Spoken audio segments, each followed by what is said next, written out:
नमस्कार, आज की बात में आपका स्वागत है। आज 54 साल के बाद देश में रणभेरी बजी और एक बार फिर पाकिस्तान की नींद उड़ गई। दुश्मन के हमले से सचेत करने वाले सायरन बजे, पड़ोसी मुल्क के तोते उड़ गए। बॉर्डर के आसपास बंकर्स तैयार कर लिए गए। बंकर्स में जंग के वक्त के लिए राशन, पानी और दवाएं भी रख दी गई। बॉर्डर पार मैसेज पहुंच गया कि अब पाकिस्तान को सबक सिखाने का वक्त करीब है। जम्मू कश्मीर के अलावा जैसलमेर, बीकानेर, अमृतसर से लेकर गुजरात के कच्छ तक सेना और बीएसएफ के साथ साथ सरहद के आसपास रहने वाले लोग भी जंग की तैयारियों में लगे दिखाई दिए।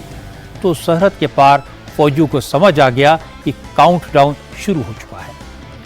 कल से पाकिस्तान से लगने वाली सीमा पर हमारी एयरफोर्स वॉर एक्सरसाइज करेगी। हमारे फाइटर प्लेन्स पूरे साजो सामान के साथ प्रैक्टिस करेंगे, टारगेट्स को ध्वस्त करेंगे। इस खबर से पाकिस्तान में और भी दहशत है। वहां की फौज सख्ते में आ गई है। पाकिस्तान के वजीर आजम शहबाज शरीफ दौड़े दौड़े आईएसआई के हेडक्वार्टर पहुंच गए। पाकिस्तान के army chief Asim Munir, ISI के चीफ आसिम मलिक ने शहबाज शरीफ को बताया कि सरहद पार से आने वाला खतरा कितना बड़ा हो सकता है। उन्होंने अपने वजीर आजम को याद दिलाया कि पाकिस्तान दुनिया में अलग थलग पड़ चुका है। यूएन सिक्योरिटी काउंसिल में भी आज पाकिस्तान के हाथ कुछ नहीं लगा। भारतीय सेना पाकिस्तान की वॉर एक्सरसाइज के ऐलान के बाद पाकिस्तान में कंफ्यूजन है, खौफ है, डर का माहौल है। कल शाम को इसी वक्त हमारे रफाल फाइटर जेट्स राजस्थान के बॉर्डर के आसपास उड़ान भर रहे होंगे। पाकिस्तानी फौज इस वक्त रफाल की गर्जना को सुन रही होगी।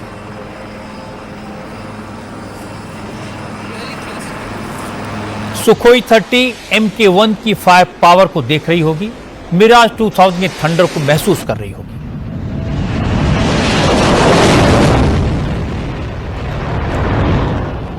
आज एयरफोर्स ने बताया कि कल दोपहर 3:30 बजे से एयरफोर्स के जंगी विमान पाकिस्तान से लगने वाली सीमा के करीब वॉर एक्सरसाइज करेंगे।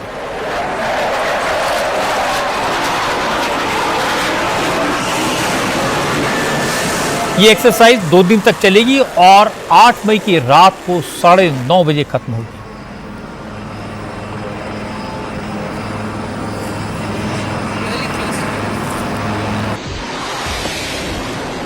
इसमें रफाल के अलावा सुखोई 30, MK1 और मिराज 2000 जैसे फाइटर प्लेट जेट्स हिस्सा लेंगे।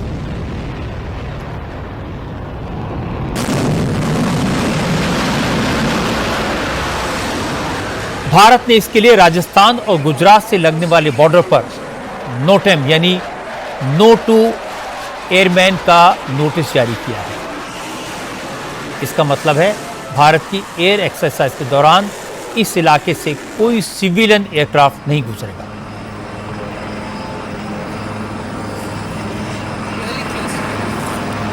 पाकिस्तान के साथ जबरदस्त टेंशन के बीच इंडियन एयरफोर्स की इस एक्सरसाइज को बहुत अहम माना जा रहा है। भारत की इस एयर एक्सरसाइज से पाकिस्तान खौफ में है, क्योंकि कल जिस समय पूरे देश में मॉक ड्रिल हो रही होगी, उसी वक्त भारत के फाइटर प्लेन बॉर्डर पर अपनी पार का प्रेजेंटेशन करेंगे। वायुसेना सरहद पर जहां पर एक्सरसाइज करने वाली है, उससे कुछ ही दूरी पर सीमा के उस पार पाकिस्तान का बहावलपुर है। यहां पाकिस्तान की आर्मी का बहुत बड़ा बेस है। 31वीं कोर कमांड का हेडक्वार्टर है। बहावलपुर में ही आतंकवादी संगठन जैश-ए-मोहम्मद का सबसे बड़ा अड्डा है। इस खबर पर ज्यादा जानकारी के लिए चलते हैं इंडिया टीवी के डिफेंस एडिटर मनीष प्रसाद के पास। मनीष, क्या अपडेट आप दे सकते हैं इस एयरफोर्स एक्सरसाइज को लेकर? रवि जी, इसमें भारतीय वायुसेना के मिराज 2000, Su-30 MKI, रफाल, साथ में तेजस और जो जैगुआर्स हैं वो शामिल होंगे। उसके अलावा एवैक्स यानी जो सर्विलांस के लिए एयरक्राफ्ट हैं, एयर टू एयर रिफ्यूल करने वाले टैंकर्स होंगे।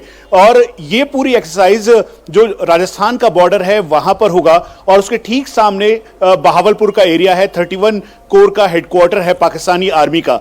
इस समय पाकिस्तानी आर्मी इसकी वजह से बहुत ज्यादा बेचैन है और यही वजह है कि जकोआबाद, क्वेटा, भुलारी और कराची के एयरबेसेस को एक बार फिर से एक्टिवेट किया है एयर डिफेंस सिस्टम के तौर पर और साथ में अपने फाइटर्स को कराची से लाकर, सरगोदा से लाकर वहां पे रखा है। इनको ये लग रहा है कि कहीं ऐसा तो नहीं कि इस एक्सरसाइज की आड़ में कहीं भारतीय वायुसेना एक बार बहावलपुर पर, जो कि जैश ए मोहम्मद का अड्डा है, उस पर अटैक न कर दे। और इसके साथ साथ क्योंकि ये पूरा इस समय एक्टिवेटेड एरिया है तो भारतीय वायुसेना अपने दमखम के साथ ये पूरी एक्सरसाइज करेगी। रजत जी, तो मनीष, आपको क्या लगता है, क्या पर्पस है इस एक्सरसाइज का? जी, ये भारतीय वायुसेना का ऑपरेशनल कैपेबिलिटी है। दरअसल इस समय के हालात में ये एक्सरसाइज जो हमें बताया गया एयरफोर्स हेडक्वार्टर के द्वारा कि ये प्लान थी, लेकिन इसका दायरा बढ़ाया गया है। यानी जो फॉरवर्ड लाइन के एयरफोर्स बेसिस हैं उनको एक्टिवेट किया गया है साउथ वेस्टर्न एयर कमांड के साथ।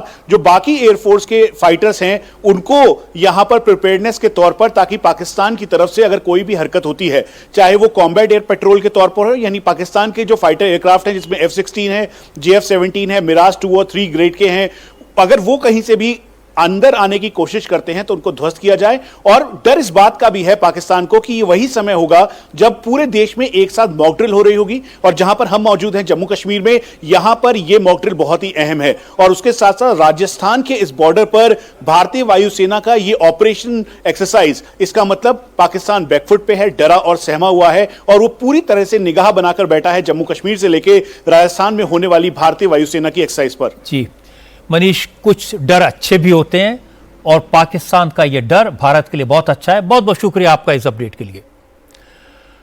हमारी एयरफोर्स वॉर एक्सरसाइज करेगी, लेकिन यह बताना भी जरूरी है कि पाकिस्तान का एक एक एयरबेस, एक एक आर्मी और नेवल बेस हमारी जानकारी में है, हमारी फौज के पास है, हमारे ऑफिसर्स के फिंगर टिप्स पर है।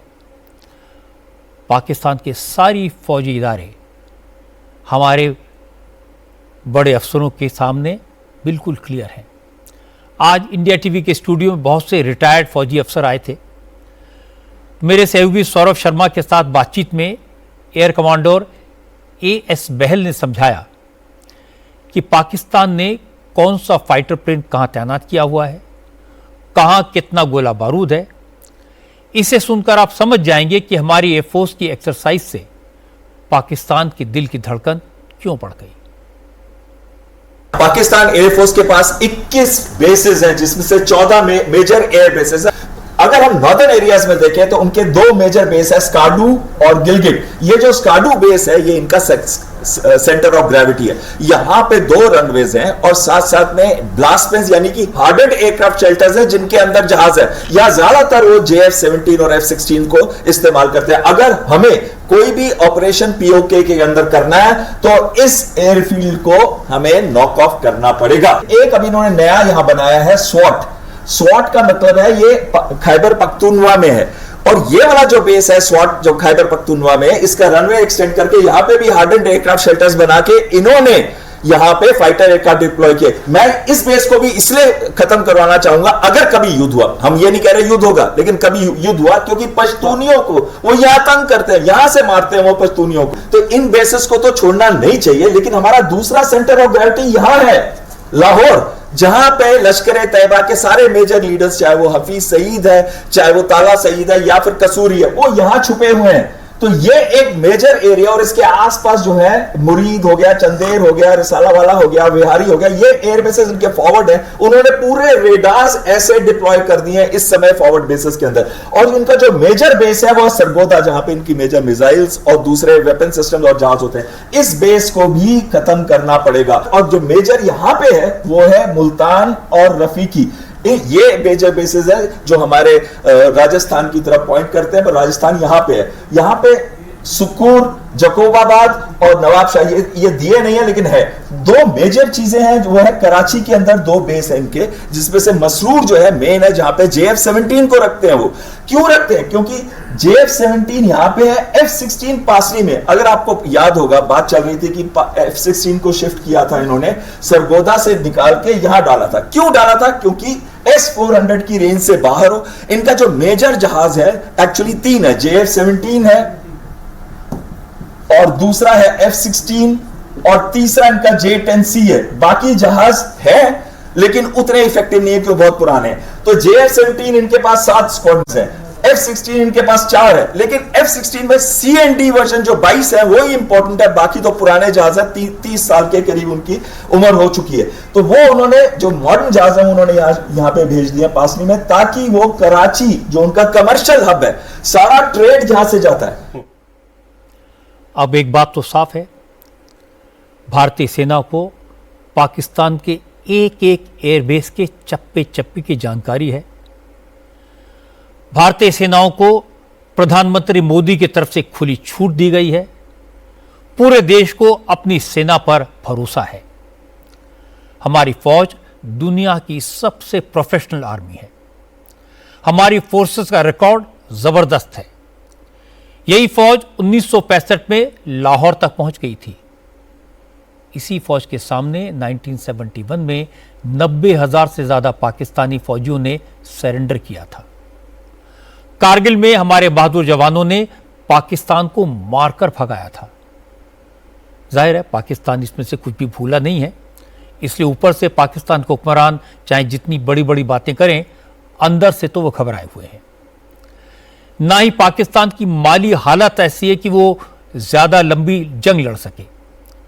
इसीलिए पाकिस्तान के लीडर दुनिया के अलग अलग देशों को अप्रोच कर रहे हैं। कोई मध्यस्थता करे, कोई मीडिएशन करे, कोई भारत को रोके। लेकिन मैं आपको दावे से कह सकता हूं कि दुनिया में कोई अब न तो पाकिस्तान का साथ देगा, न भारत को रोकने की कोशिश करेगा। और अगर किसी ने कोशिश की तो भी भारत अब रुकने वाला नहीं है। पाकिस्तान को सबक सिखाना भारत की चॉइस भी है और कंपल्शन भी। हमारी नेवी अरब सागर में पाकिस्तान की सीमा से सिर्फ 85 नॉटिकल माइल दूर वॉर एक्सरसाइज कंप्लीट कर चुकी है और अब राजस्थान बॉर्डर पर हमारी एयरफोर्स की एक्सरसाइज हो रही है। जैसे यह खबर पाकिस्तान में पहुंची तो खलबली मच गई। हैरान, परेशान, घबराए हुए पाकिस्तान के वजीर आजम शहबाज शरीफ अपने डिप्टी प्राइम मिनिस्टर इसाक डार को लेकर ISI के हेडक्वार्टर पहुंचे। डिफेंस मिनिस्टर ख्वाजा आसिफ भी शहबाज शरीफ के साथ थे। ISI हेडक्वार्टर में army chief general Asim Munir भी पहुंच चुके थे। इन सबकी ISI के चीफ जनरल असीम मलिक और फौज के सीनियर कमांडर के साथ लंबी मीटिंग हुई। मीटिंग में पाकिस्तानी एयरफोर्स के chief air chief marshal Zaheer Ahmed Babar और नेवी के चीफ एडमिरल नवीद अशरफ को भी बुलाया गया था। नेवी और एयरफोर्स की चीफ से पूछा गया कि इंडियन नेवी और इंडियन एयरफोर्स के जंगी बेड़े पाकिस्तान के सरहद के बिल्कुल करीब तैयार खड़े हैं। अब पाकिस्तान करे तो क्या करे? कितना गोला बारूद पाकिस्तान के पास है? कितनी ताकत बची है? पाकिस्तान की तीनों सर्विसेज के चीफ ने शहबाज शरीफ को हौसला दिया, अपनी तैयारियों का जायजा दिया और इसके बाद डरे से में शहबाज शरीफ से कहा, पाकिस्तान भारत के किसी भी हमले का मुकाबला करने के लिए पूरी तरह तैयार है। पाकिस्तान ने फौज के हेडक्वार्टर रावलपिंडी में सिविल डिफेंस की 14 चौकियों को एक्टिवेट कर दिया है। बॉम्ब डिस्पोजल स्क्वाड की छुट्टियां कैंसिल कर दी हैं और वॉलंटियर्स को ट्रेनिंग देना शुरू कर दिया है। हालांकि जब शहबाज शरीफ जनरल असीम मुनीर से ये पूछ रहे थे कि अब क्या करेंगे, भारत का मुकाबला कैसे करेंगे, उस वक्त पाकिस्तान की नेशनल असेंबली में पाकिस्तान के नेता बड़ी बड़ी डींगे हाँक रहे थे। दावा कर रहे थे कि 1971 की जंग में 90,000 पाकिस्तानी सैनिकों के सरेंडर की बात झूठी है। असल में पाकिस्तान ने भारत को हराया था। इस बार फिर पाकिस्तान भारत को मुंहतोड़ जवाब देगा। पाकिस्तान पीपल्स पार्टी के चेयरमैन बिलावल भुट्टो ने अंग्रेजी में लिखी हुई तकरीर पढ़ी। बिलावल ने कहा कि पाकिस्तान जंग नहीं चाहता, लेकिन अगर भारत ने हमला किया तो पाकिस्तान खून के आखिरी कतरे तक जंग लड़ेगा। In recent days, the government of India has unleashed a torrent of accusations. हाल के दिनों में कश्मीर पर एक बर्बर हमले के बाद भारत ने पाकिस्तान पर इल्जामात की बौछार कर दी। सैलानियों को कत्ल कर दिया गया, खून बहाया गया। यकीनन ये एक बड़ी त्रासदी थी। फिर भी जब अभी मरने वालों का खून सर्द भी ना हुआ हो कि भारत ने अपने इल्जामात की तोप का रुख पाकिस्तान की तरफ मोड़ दिया, हम पर उंगलियां उठाई, सरहदों पर ताले लगा दिए और हमको अंजाम भुगतने की धमकियां दी। हमारे सब्र को कोई हमारी कमजोरी समझने की भूल ना करे। पाकिस्तान की फौज पूरी तरह चौकस है, मजबूत इरादों से लैस और हर चुनौती से निपटने के लिए तैयार है। हमारे आसमान की निगहबानी हो रही है, हमारी सरहदों की हिफाजत बहादुरी कर रही है। हमारा मुल्क कराची से लेकर खैबर तक और लाहौर से लेकर लड़काना तक एकजुट है। हमारी शमशीर तभी म्यान से निकलती है जब हमारे अमन पर आंच आती है, लेकिन एक बार जब ये तलवार म्यान से बाहर आ जाए तो फिर ये निशाना नहीं चूकती। वो याद रखें कि पाकिस्तान की आवाम झुकने के लिए नहीं बनी। पाकिस्तान की जनता लड़ने का मजबूत इरादा इसलिए नहीं रखती कि हमें जंग पसंद है, बल्कि हमें आजादी पसंद है। जुल्म से गुलाम बनने से लड़ते हुए शहीद होना बेहतर है। बिलावल ने बड़े बड़े दावे किए, लेकिन उनकी स्पीच के फौरन बाद बिलावल की ही पार्टी की सांसद शैला रजा ने बिलावल के कहे की हवा निकाल दी। शैला रजा ने इंटरनेशनल कम्युनिटी से गुहार लगाई कि भारत को पाकिस्तान पर हमला करने से रोका जाए। शैला रजा ने कहा कि मोदी भारत को इजराइल बनाना चाहते हैं।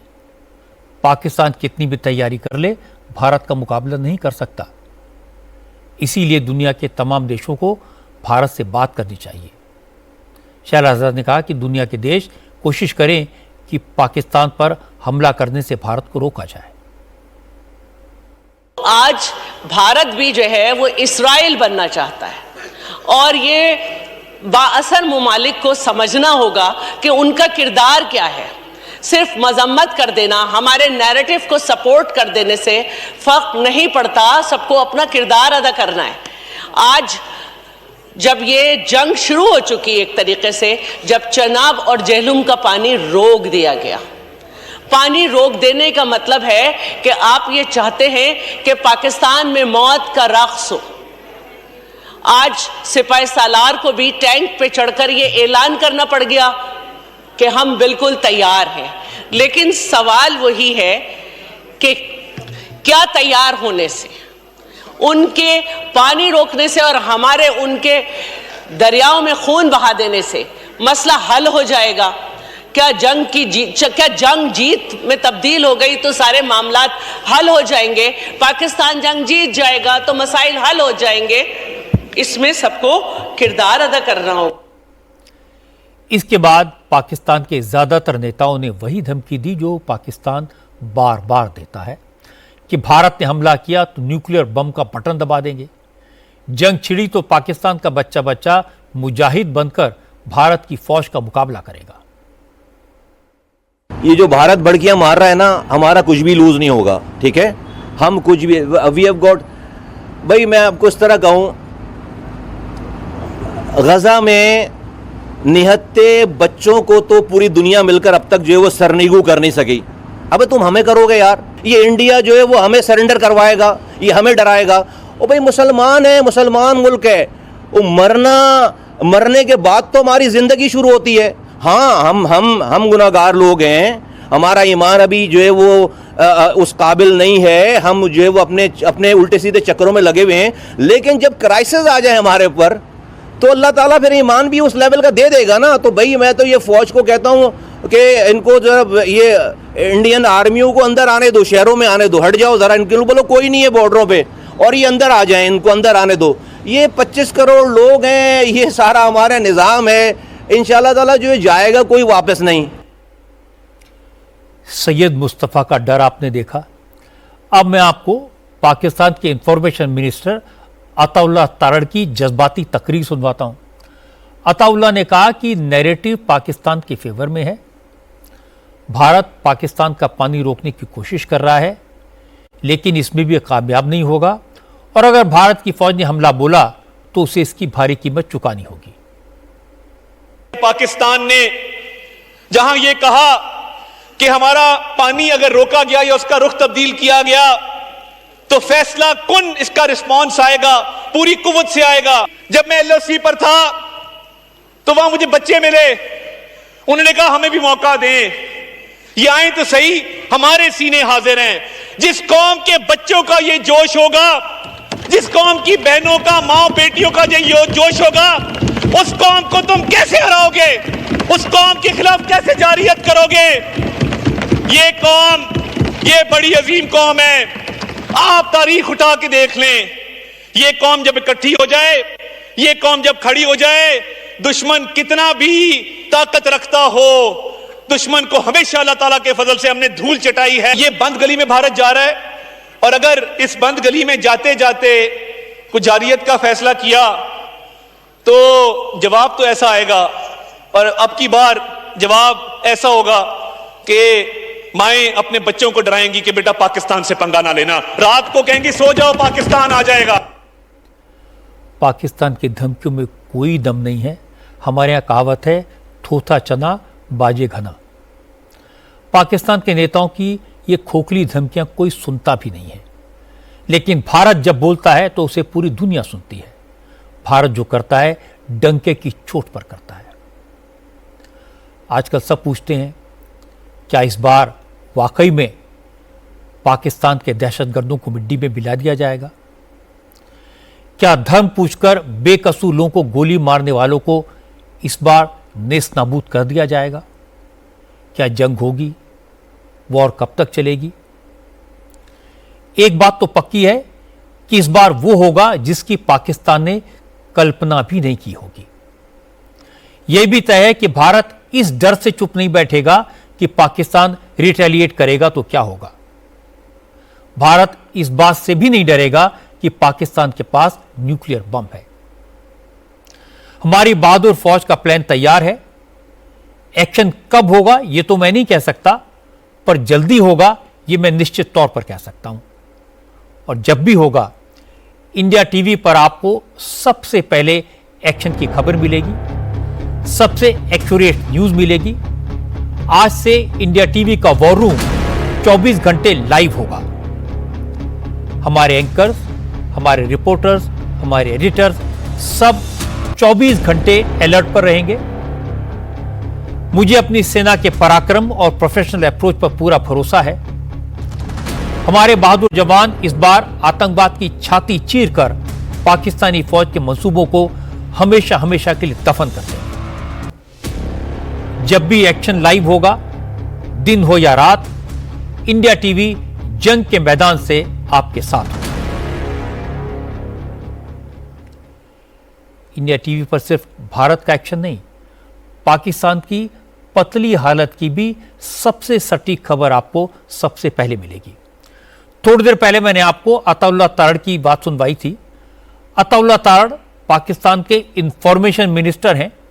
ये वही जनाब हैं जिन्होंने पिछले हफ्ते रात 2:30 बजे रिपोर्टर्स को जगाया था, घर पर बुलाया था, प्रेस कॉन्फ्रेंस की थी और दावा किया था उनके पास पक्की खबर है कि अगले 24 से 36 घंटे में भारत की फौज पाकिस्तान पर हमला कर देगी।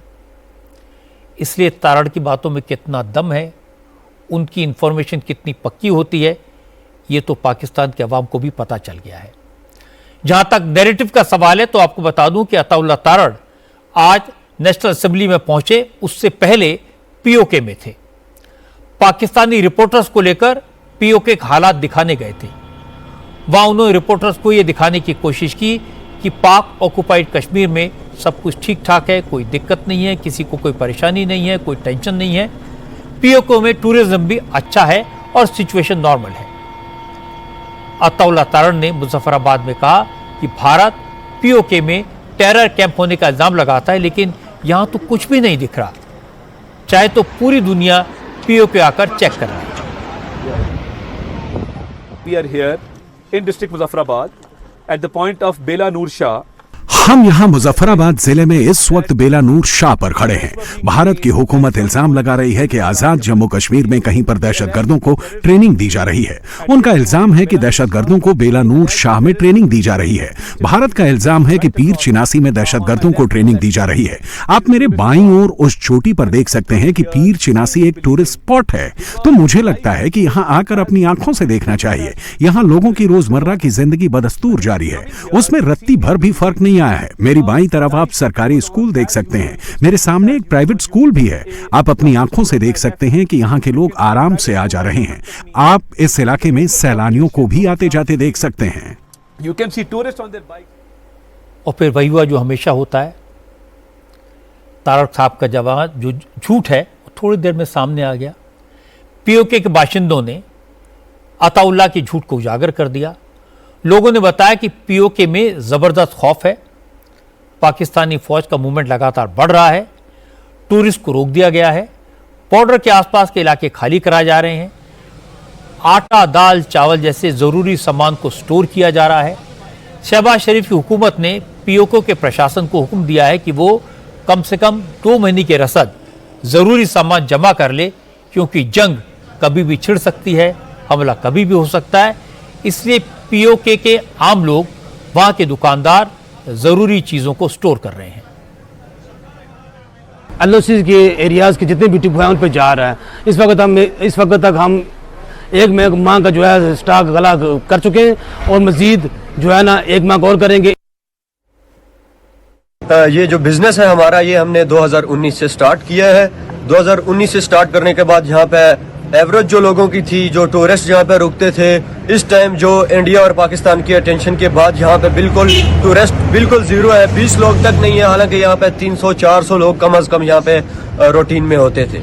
पहले तो हालात बेहतर हो गए थे 19 के बाद, लेकिन अभी पहलगाम वाक़े के बाद बिल्कुल हालात फिर कशीदा हुए हुए, तो इस वजह से लोग अपनी तरफ से तो बिल्कुल तैयारी में, लेकिन उस तरह की सेफ्टी तो यहाँ पे बॉर्डर के करीब होती नहीं है। लेकिन नॉर्मल रूटीन में थोड़ा बहुत बच्चों के लिए सर झुकाने के लिए उन्होंने अवेल किए हुए हैं बैंकर, जिसमें वो सफाई वगैरह करके बिल्कुल तैयार किए हुए रह रहे हैं। 2019 में हमने पहला फायर जो अपनी आंखों से देखा वो 2019 में देखा था, तो उस वक्त भी डर और खौफ था, लेकिन हम इधर से भागे नहीं। आज भी डर और खौफ है, लेकिन उस तरह हम अपना इलाका, अपना एरिया छोड़ के हम यहाँ से कहीं भी नहीं जाए। पाकिस्तान ने कश्मीर के जिस हिस्से पर कब्जा किया हुआ है वो पूरा इलाका पहाड़ी और दुर्गम है। इंफ्रास्ट्रक्चर के नाम पर सिर्फ कच्ची सड़कें हैं। पाकिस्तानी फौज ने पीओके में मोर्चेबंदी बढ़ा दी है, इसलिए जंग का माहौल देखकर पीओके के लोगों ने भी अपनी तैयारी शुरू कर दी है। लोग खुद ही बंकर बना रहे हैं। पीओके के लोगों ने बताया कि पाकिस्तानी फौज ने अपने लिए तो बंकर बनाए, लेकिन अगर भारत ने हमला किया तो पब्लिक का क्या होगा, इसकी फिक्र न पाकिस्तान की हुकूमत कर रही है और न पाकिस्तान की फौज को इसकी चिंता है। अभी जो यहाँ के हालात खराब हैं, तो उस वजह से लोगों के अंदर एक परेशानी देखने में आ रही है कि लोग नहीं कर रहे, मतलब अपने जो घर बना रहा था उसने वहीं काम रोक दिया। जो कारोबार में, मैं खुद एक दुकानदार हूँ, आप देख सकते हैं मेरे तो मेरी दुकान के अंदर काफ़ी चीज़ें जो शार्ट है मैं नहीं मंगवा रहा, क्योंकि अभी सिचुएशन ऐसी बनी हुई है, समझ नहीं आ रही बॉर्डर के हालात कैसे किस तरफ जाएंगे, क्या होगा, क्या माहौल बनेगा, क्योंकि मीडिया पे तो एक जंग का समान सा बना हुआ है, इसलिए लोगों के अंदर डर खौफ भी है। अभी की जो सूरत हाल है अभी मुख्तलिफ है। अभी यहाँ पे आबादी भी काफ़ी बढ़ गई है और यहाँ पे मोर्चे वगैरह दिफा की उस तरह की सहूलत नहीं है, तो लोगों में काफ़ी तशवीश पाई जाती है कि अगर भारत की तरफ से वो फायर खोल देता है या ऐसी कोई सूरत हाल पैदा हो जाती है, तो लोगों के छोटे छोटे बच्चे हैं, काफ़ी मुश्किलात हैं उन्हें, इस वजह से उनमें काफ़ी तशवीश पाई जाती है। हालात तो तकरीबन फायरिंग होने से पहले ही ख़राब हो जाते हैं, तो जिस तरह से इस दफ़ा हुआ है, यह अभी आप देख सकते हैं कि इस वक्त इस बाज़ार में माशाल्लाह बड़ी अच्छी खासी चहल पहल होती है, मगर इस वक्त आपको कुछ भी नहीं नज़र आ रहा। ये तकरीबन पिछले कुछ दिनों से यही सूरत हाल है यहाँ पे, तो इस हवाले से हमारे पास जो हिफाजती इक़दाम हैं वो बहुत ही महदूद हैं। भारत के जवाबी एक्शन के डर से इस समय पाकिस्तान में ज़बरदस्त अफरा तफरी का माहौल है। पाकिस्तान की पब्लिक बेहद डरी हुई है। सबसे बड़ी मुश्किल यह है कि सरकार के पास लोगों को 2 वक्त की रोटी देने का इंतजाम भी नहीं है। खजाना खाली है। पाकिस्तान की माली हालत दिनों दिन खराब होती जा रही है। लोग बैंकों में जमा अपनी रकम निकाल रहे हैं, लेकिन जंग के हालात को देखते हुए पाकिस्तान सरकार ने बैंकों से पैसे विड्रॉ करने पर पाबंदी लगा दी है। एक दिन में कोई व्यक्ति 5,000 से ज्यादा नहीं निकाल सकता। सरकार की साजिश के बाद पूरे पाकिस्तान में बैंकों और एटीएम्स के बाहर लोगों की लंबी लंबी लाइनें लग गई हैं। लेकिन मुश्किल यह कि अब एटीएम में पैसा नहीं है और इस चक्कर में अफरा तफरी मची हुई है। पीओके में रहने वाले लोग डरे हुए हैं, पैनिक में हैं। वो जानते हैं कि उनको सुरक्षा देने वाला कोई नहीं है, उनकी चिंता करने वाला कोई नहीं है। पाकिस्तान की फौज ने उन्हें भगवान भरोसे छोड़ दिया है। पीओके में रहने वाले लोग जब हमारे कश्मीर को देखते हैं तो उन्हें एहसास होता है कि यहाँ कितना विकास हो चुका है और पीओके में लोग किस बदहाली में रहने को मजबूर हैं। पीओके में न कारोबार है, न सड़कें हैं, न हॉस्पिटल, न स्कूल और न कोई सेंस ऑफ सिक्योरिटी। इसीलिए पीओके में जबरदस्त पैनिक है। पर हमारे कश्मीर में न तो कोई घबराहट है, न कहीं कोई डर, सिर्फ लोगों में दहशतगर्दी के खिलाफ गुस्सा है। पहलगाम में बेकसूर लोगों को मारने वालों के खिलाफ बेहद नाराजगी है। वहां के ज्यादातर लोग भारत के साथ आना चाहते हैं, लेकिन फौजी हुकूमत पीओके के लोगों की आवाज को दबाए रखती है। अब सब लोग यही पूछ रहे हैं, क्या इस बार भारत की फौज अपने कश्मीर को वापस ले लेगी? ये भारत के पार्लियामेंट का रेजोल्यूशन है। ये कश्मीर हमारा है और पूरे कश्मीर की खुशहाली तभी लौटेगी जब भारत अपना हिस्सा वापस ले लेगा। पाकिस्तान से एक और खबर आई। पाकिस्तान की फौज के साथ साथ अब पाकिस्तान में छुपे दहशतगर्द भी भारत के रुख से कांप रहे हैं।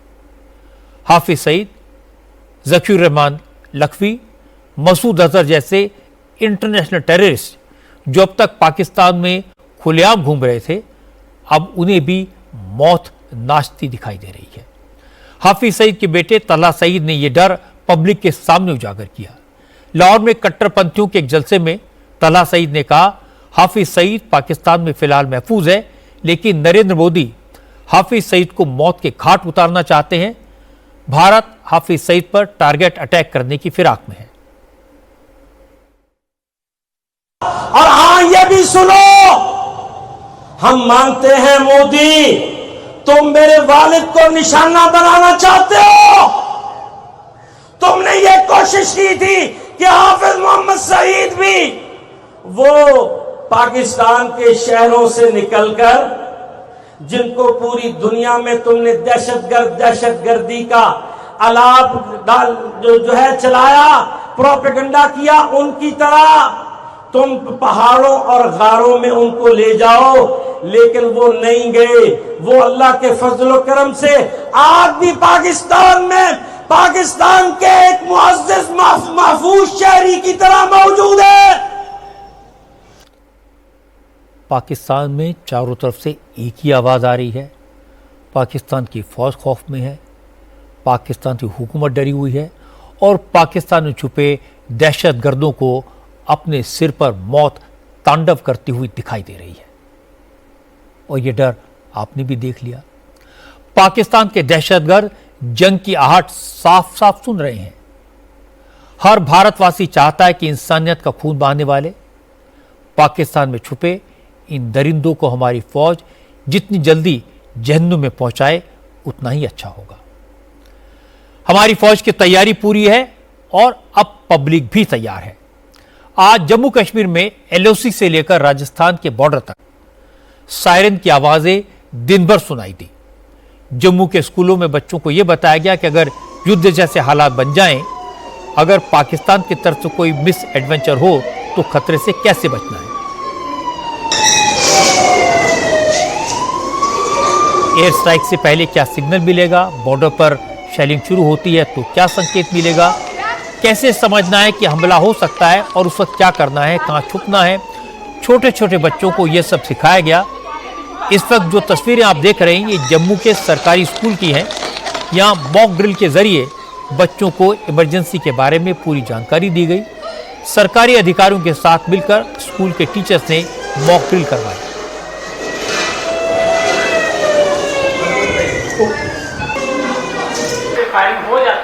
हम क्या करेंगे? एलओसी के आसपास के शहरों में सिर्फ मॉकड्रिल नहीं की जा रही, बल्कि सरहद के आसपास के इलाकों में बने बंकर्स की सफाई भी हो गई है। नए बंकर्स तैयार कर लिए गए हैं। आज जम्मू कश्मीर से लेकर पंजाब तक कई जगह 54 साल पुराने बंकरों को खोला गया। जिन बंकर्स का इस्तेमाल 1971 की लड़ाई में हुआ था, उन्हें एक बार फिर तैयार कर लिया गया है। ये तस्वीरें जम्मू इलाके की हैं, जहां बॉर्डर के पास बसे हुए गांवों के लोगों ने खुद बंकर्स की साफ सफाई करके वहां राशन, पानी और दवाई जैसी ज़रूरी चीज़ें पहुंचाना शुरू कर दिया है। राजौरी और पुंछ में कई गांव ऐसे हैं जहां गांव के लोगों ने प्रशासन की मदद से बंकर्स बनाए हैं। इन गांव में कम्युनिटी बंकर्स भी हैं, ताकि युद्ध जैसे हालात में गांव के ज़्यादातर लोग एक साथ एक जगह पर शरण ले सकें। ये बंकर्स ऐसे हैं जिन पर एयर स्ट्राइक का भी कोई असर नहीं होगा। तोप के गोले बेअसर साबित होंगे। सरहद के आसपास रहने वाले लोगों ने कहा वो हर सिचुएशन के लिए तैयार हैं। उन्हें तो बस उस वक्त का बेसब्री से इंतजार है जब हमारी फौज पाकिस्तान में घुसकर दहशतगर्दों को मारेगी। ये गांव जंगल का कम्युनिटी बंकर है, जिसके बीच में जो आज के हालात को मद्देनजर रख करके गांव ने एक फैसला किया है कि गांव के अंदर अगर हालात यहाँ के जो जैसे बन रहे हैं आगे, उसके हिसाब से हम लोगों ने इस बंकर के अंदर जो है राशन डंप कर दिया है। हम देख रहे हैं कि ये पीछे आप ये देख रहे हो कि ये राशन डंप, ये सारा राशन डंप हुआ। ये क्या कोई शादी फंक्शन है या नहीं? ये करके 30 दिन के बीच का राशन जो है डंप कर लिया है कि अगर लड़ाई लग जाती है तो हमारे पास 20 से 30 दिन का जो राशन है डंप होना चाहिए। गाँव के जितने भी लोग हैं यहाँ पर आकर के अपना शेल्टर प्रोवाइड कर सकते हैं। यहाँ हमारे साथ में किचन है, पानी की फैसिलिटी है, खाने की है, हर चीज की, बाथरूम टॉयलेट की फैसिलिटी है। ये बंकर इतना मजबूत है कि यहाँ पर अगर एयर स्ट्राइक भी होती है तो इस बंकर का कुछ भी नहीं बिगड़ सकता है। इसी तरह की मॉकड्रिल राजस्थान के सीमावर्ती इलाकों में भी की गई।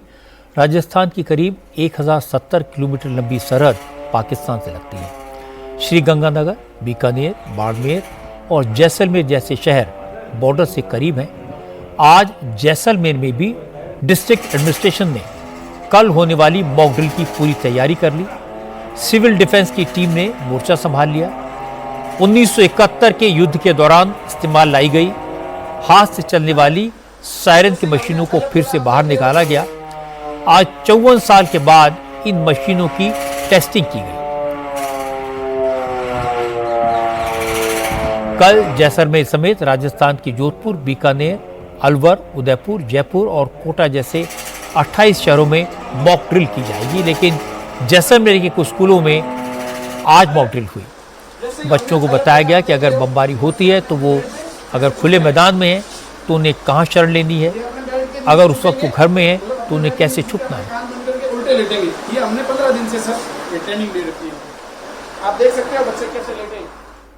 सर्दी इलाकों में बॉर्डर पर फायरिंग होती रहती है, इसलिए उन्हें पता है कि कब क्या करना है और कब बंकर्स में जाना है। लेकिन देश के दूसरे हिस्सों के लोगों में 1971 के बाद कभी जंग के हालात नहीं देखे, इसलिए जो देश के दूसरे हिस्से हैं वहां कल मॉक ड्रिल होगी। इसके निर्देश होम मिनिस्ट्री ने कल ही दे दिए थे। आज होम सेक्रेटरी गोविंद मोहन ने सभी राज्यों के होम सेक्रेटरीज और सिविल डिफेंस के प्रमुखों के साथ मीटिंग करके कल देश भर में होने वाले मॉक ड्रिल की तैयारियों का जायजा लिया। लेकिन देश भर में जोश इतना ज्यादा है कि कई शहरों में मॉक ड्रिल आज ही शुरू हो गई। लखनऊ में कल होने वाली मॉक ड्रिल का रिहर्सल आज हो गया। लखनऊ की पुलिस लाइन में आज युद्ध के वक्त जैसा माहौल बना हुआ था। इस रिहर्सल में सिविल डिफेंस के सैकड़ों वॉलंटियर जुटे। सबने पहले मैनुअल सायरन को टेस्ट किया। यह सायरन तब बजता है जब एयर स्ट्राइक होती है, दुश्मन के फाइटर जेट्स हमला करते हैं। सायरन बजने के बाद लोगों को क्या करना है, हमले से कैसे बचना है, इसकी भी ट्रेनिंग दी गई। सायरन बजते ही लोग जमीन पर सीने के बल लेट गए। दोनों हाथों से उन्होंने अपने कानों को बंद कर लिया। इसके बाद जब खतरा टल गया तो दूसरा सायरन बजा और लोग अपनी नॉर्मल पोजीशन में आ गए।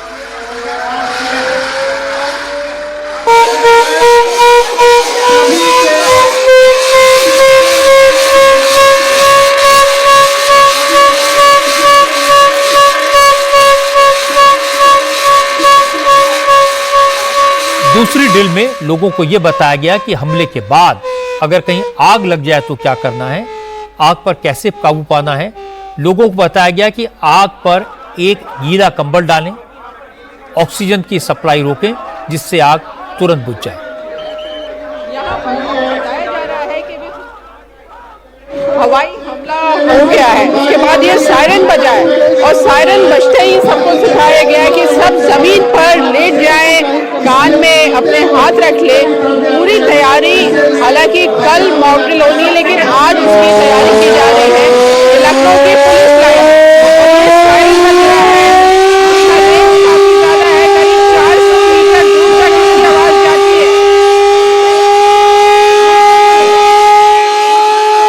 ड्रिल के दौरान बताया गया अगर दुश्मन के हमले में कुछ लोग घायल हो जाएं, एम्बुलेंस आने में वक्त लगे तो क्या करें, फर्स्ट एड कैसे दी जाए, कंबल का स्ट्रेचर कैसे बनाया जाता है, घायल व्यक्ति को सीपीआर कैसे दिया जाता है, ये सब सिखाया गया।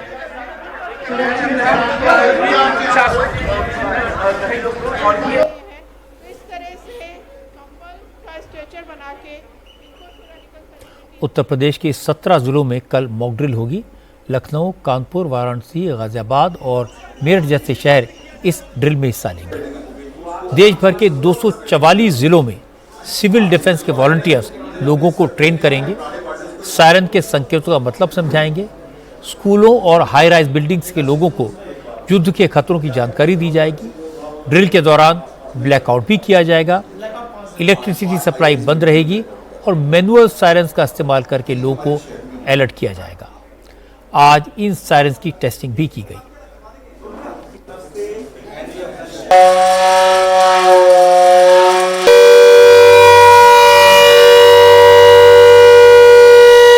मैनुअल सायरन्स को हाई राइज बिल्डिंग्स की छतों पर लगाया जाएगा। सायरन के बाद 1 किलोमीटर दूर तक सुनाई देगी। इस सायरन को ऑपरेट करने वाले सिविल डिफेंस वॉलंटियर्स ने कहा, इस सायरन से 2 तरह की साउंड निकलेगी, एक एयर स्ट्राइक के वक्त अलर्ट करने के लिए और दूसरी खतरा टलने के बाद। जब सायरन की आवाज ऊपर नीचे होती है तो वो अलर्ट का साइन है, जबकि जब सायरन पूरा एक बार में बजता है तो वो खतरा टलने का संकेत है। इस सायरन से आम जनता को हम ये सिग्नल देते हैं कि दुश्मन के जहां फाइटर प्लेन एरिया में आ चुके हैं, उस टाइम पे इस सायरन को हम बजाते हैं और इसमें जो है 2 सेकंड ऊंची और 2 सेकंड जो है नीची आवाज में कंटिन्यू जो है 2 मिनट तक बजाया जाता है। जब अगर बम्बारमेंट होने के बाद जब हमारे पास सिग्नल दोबारा फिर सिग्नल आता है कि एरिया के बम्बारमेंट में जो है जहाज आए थे वो वापसी चले गए हैं, तो उसके बाद में एक सिग्नल आता है ग्रीन सिग्नल।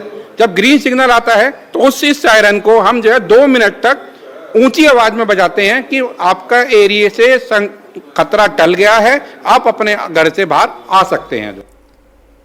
ये बात सही है कि 1971 के बाद हमारे देश के लोगों ने जंग का माहौल नहीं देखा। 54 साल गुजर चुके हैं, इसलिए लोगों को जंग के हालात का अंदाज़ा नहीं है।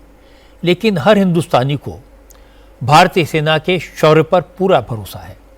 हर भारतीय को यकीन है कि पाकिस्तान तो जवाब देने की स्थिति में नहीं है, और अगर पाकिस्तान ने जवाब देने की कोशिश की तो वो ज़्यादा टिक नहीं पाएगा। लेकिन फिर भी सुरक्षा के इंतजाम करना ज़रूरी है, एहतियात बरतना ज़रूरी है।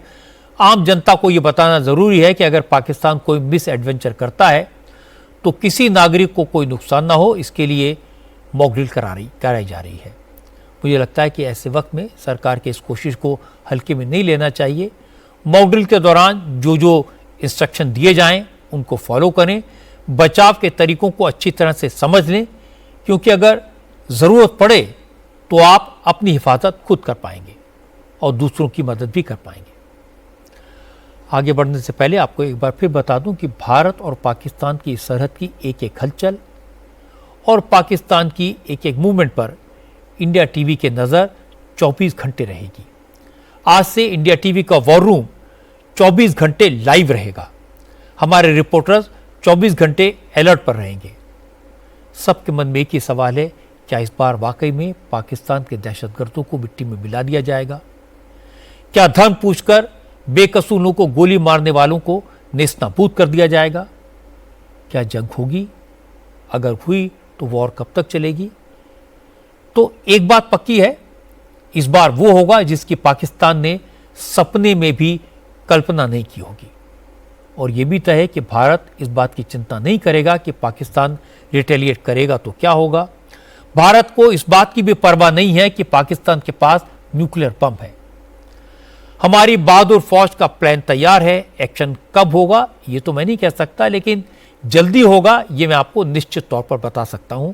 और जब भी होगा इंडिया टीवी पर आपको सबसे पहले एक्शन की खबर मिलेगी, सबसे एक्यूरेट न्यूज मिलेगी।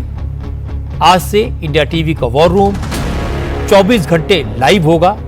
हमारे एंकर्स, रिपोर्टर्स, एडिटर्स सब 24 घंटे अलर्ट पर रहेंगे। मुझे अपनी सेना के पराक्रम और प्रोफेशनल अप्रोच पर पूरा भरोसा है।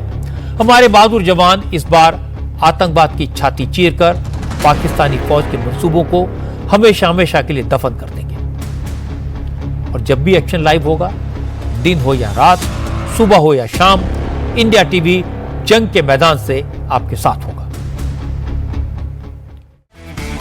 आज की एक और बड़ी खबर आपको बता दूं, कतर ने आतंकवाद के खिलाफ लड़ाई में भारत को हर तरह के सपोर्ट का वादा किया है।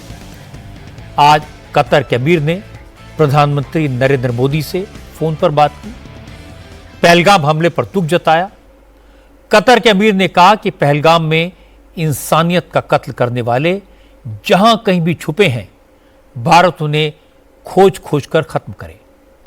और दहशतगर्दी के खिलाफ इस जंग में कतर भारत का पूरा सपोर्ट करेगा। इससे पहले अमेरिका, रूस, ब्रिटेन, फ्रांस और जापान जैसे बड़े बड़े देश भारत का सपोर्ट कर चुके हैं। पूरी दुनिया, पूरा देश नरेंद्र मोदी के साथ हैं।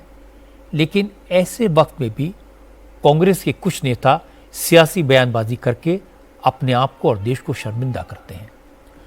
आज कांग्रेस के अध्यक्ष मल्लिकार्जुन खड़गे ने झारखंड में एक रैली की, इल्जाम लगाया कि प्रधानमंत्री मोदी को पता था कि कश्मीर में कोई बड़ा आतंकी हमला होने वाला है, इसी वजह से मोदी ने कश्मीर का अपना दौरा रद्द किया था। खड़गे ने कहा कि मोदी को इस बात का जवाब देना चाहिए कि जब उनके पास हमले की इंटेलिजेंस था तो उन्होंने सिक्योरिटी फोर्सेस को अलर्ट क्यों नहीं किया। हमले के 3 दिन पहले ही वहां इंटेलिजेंस रिपोर्ट मोदी जी को भेजा था और उसी लिए मोदी जी ने कश्मीर जाने का प्रोग्राम कैंसल किया था। जब इंटेलिजेंस लोग आपकी रक्षा के लिए ये कहते हैं आप जाना मुनासिब नहीं है, तो आप वही बात अपने इंटेलिजेंस लोगों को, सिक्योरिटी को, वहां के पुलिस को, वहां के बॉर्डर फोर्स को आपने क्यों नहीं इत्तला दिया और क्यों ये सुरक्षित लोगों का सुरक्षितपन क्यों नहीं किया? यह पूछता हूं मैं। जब चूक को आप मान रहे हैं तो भाई साहब मैं पूछता हूं, इतने लोग हमारे मर गए, उसकी जिम्मेदारी भी आप लेना चाहिए। जब पूरा मुल्क पाकिस्तान के खिलाफ एक्शन की उम्मीद कर रहा है, जब हमारी फौज वॉर एक्सरसाइज कर रही है, जिस तक पूरे देश में बिगुल बज रहा है, ऐसे में मल्लिकार्जुन खड़गे ने प्रधानमंत्री पर हमला किया तो बीजेपी की तरफ से रविशंकर प्रसाद ने तुरंत जवाब भी दिया। रविशंकर प्रसाद ने कहा, खड़गे के बयान से सिर्फ बीजेपी नेताओं को ही नहीं बल्कि देश भर के लोगों को तकलीफ हुई है। ये खड़गे साहब को क्या हो गया है? क्या क्या बोल रहे हैं?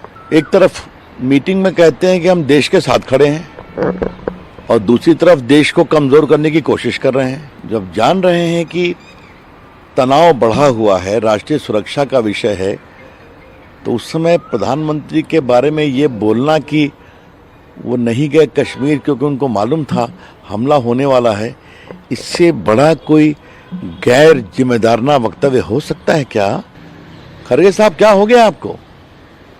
कृपा करके कुछ तो समझिए। आज पूरे देश में जनता एक है, सरकार के साथ खड़ी है, देश के साथ खड़ी है, और आप कह रहे हैं कि पीएम जानबूझकर नहीं गए कश्मीर। थोड़े जिम्मेवारी का संकेत दें, वरना आपके बाकी नेता तो क्या कर रहे हैं, कभी राफेल की कार्टून बनाते हैं, कभी कुछ करते हैं। आप तो उनको कंट्रोल करना है, तो आप भी उस ब्रिगेड में शामिल हो गए। कांग्रेस की बयानबाजी हैरान करने वाली है। दिन में 3 बार कहते हैं कि हम दहशतगर्दी के खिलाफ एक्शन में सरकार के साथ हैं, और फिर 2 बार कहते हैं कि सिक्योरिटी में चूक हुई। कभी उनके नेता कहते हैं कि पाकिस्तान से जंग नहीं लड़नी चाहिए, कभी ऑफिशियल स्टेटमेंट इशू करके कहा जाता है कि कांग्रेस वर्किंग कमेटी ने जो कहा वही सही है, हम सरकार के साथ हैं। लेकिन आज तो पार्टी के प्रेसिडेंट मल्लिकार्जुन खड़गे ने सीधे प्रधानमंत्री की नीयत पर सवाल उठा दिए। लगता है कांग्रेस से तय नहीं कर पाई कि वो आतंकवाद के खिलाफ लड़ाई में सरकार के साथ है या अभी भी मोदी विरोध में डूबी हुई है। कांग्रेस न देश के मूड को समझ रही है और न मौसम के बदलाव को महसूस कर रही है। अब मैं आपको मौसम का हाल बता दूं। पिछले 3 दिन में मौसम में जो अचानक बदलाव आया है, गर्मी कम हुई है, देश के ज्यादातर हिस्सों में लोग खुश हैं, लेकिन आसमान में जो बादल छाए हैं उसने पाकिस्तान के नेताओं की टेंशन बढ़ा दी है। वेदर साइंटिस्ट का कहना है कि अगले 3 दिन तक कश्मीर में सीमा के उस पार और इस पार बादल छाए रहेंगे, ऊंचाई वाले इलाकों में बारिश भी होगी। अभी मौसम में सुधार है, बदलाव है, कोई एक्टिव वेस्टर्न डिस्टर्बेंस नहीं है, तो ऐसा कुछ नहीं होने वाला है जम्मू कश्मीर में, लद्दाख में, हिमाचल में, कि जिसके कारण कोई हमें सीवियर थंडरस्टॉर्म या कोई हेल स्टॉर्म या बहुत भारी वर्षा या स्नोफॉल एक्टिविटी हमें देखने को मिले। पाकिस्तान ऑक्युपाइड कश्मीर की बात करें या हमारे जो जम्मू कश्मीर लद्दाख की बात करें, जैसे मैंने कहा कोई एक्टिव वेस्टर्न डिस्टर्बेंस तो नहीं है। इसलिए जो पहाड़ी क्षेत्रों में ऊंचाई वाले क्षेत्र हैं, जो 10,000 12,000 फुट से ऊंचाई वाले क्षेत्र हैं, उनमें बादल छाए रहने की संभावना ज़रूर रहेगी। इक्का दुक्का थंडरस्टॉर्म या बारिश बिल्कुल उसकी संभावना बनी रहेगी, लेकिन वाइड स्प्रेड या फेयरली वाइड स्प्रेड थंडरस्टॉर्म या इंक्लीमेंट वेदर कंडीशन जिसको कहते हैं, वो ऐसी कोई भी संभावना पूरे क्षेत्र में वो नहीं बनेगी। अगले 3-4 दिन के लिए तो नहीं है। लगता है इस वक्त सब कुछ पाकिस्तान के खिलाफ है। मौसम भी पाकिस्तान को डरा रहा है। पाकिस्तान की फौज और वहां के हुक्मरानों से मैं ये कहना चाहता हूं कि धर्म पूछकर गोली मारोगे तो भारी कीमत तो चुकानी पड़ेगी। भारत की आत्मा पर हमला किया है तो मिट्टी में तो मिलाएंगे ही। अब पाकिस्तान पर प्रहार होगा, वक्त करीब है। इंडिया टीवी वॉर जोन में भी 24 घंटे लाइव होगा। दिन हो या रात, जब भी एक्शन होगा, इंडिया टीवी जंग के मैदान से सबसे एक्यूरेट खबर सबसे पहले आपको देगा। अब हम 24 घंटे अलर्ट पर रहेंगे। इंडिया टीवी वॉर जोन से 24 घंटे लाइव।